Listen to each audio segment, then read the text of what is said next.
interrupt just something, Mr. Soner, something that you've just said.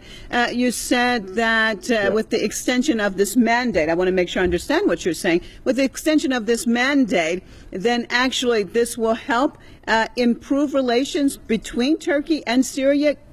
Is that what you said? And if so, can you expand and explain on what you mean exactly? Exactly.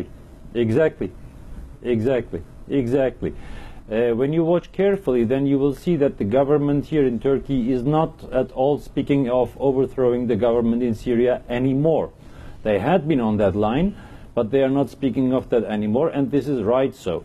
Now, everyone here in Turkey is focused on the Syrian territorial integrity, and I will mention that in our perception in Turkey, the Turkish Ankara and Damascus have never been so close to each other.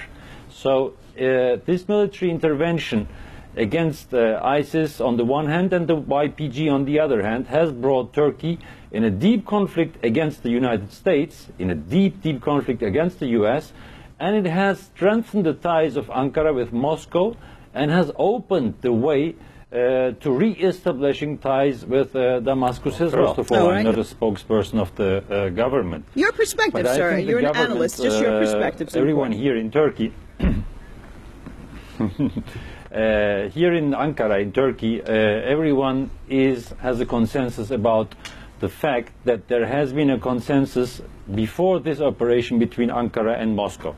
So the Turkish government takes it for granted that Moscow has informed Damascus and has organized their approval as well. Well, this is not an approval written on paper and signed by governments, which is something that will be happening very soon, but not yet. But this is the perception. And of course, it is a turn of politics in Turkey, which is also hard to explain to their own, to the government's followers here, to change from the former position of fighting against President Assad now to a kind of undeclared cooperation. But this undeclared cooperation will happen, and it will be realized also soon in public. This is a matter of months. We are already facing news about Syrian and Turkish delegations meeting here and there, unconfirmed news, but every time more and more.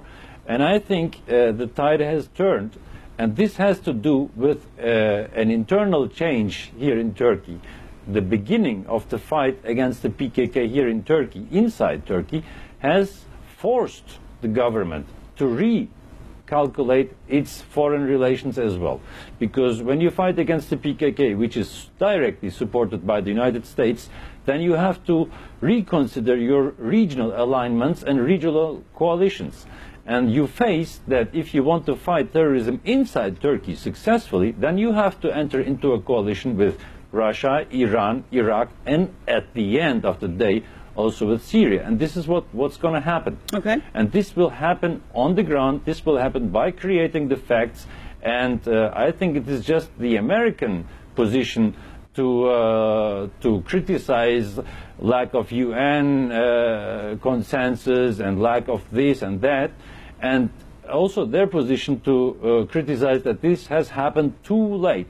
Well, the Syrian government, I can assure you, is not interested in if it's happening too late or too soon.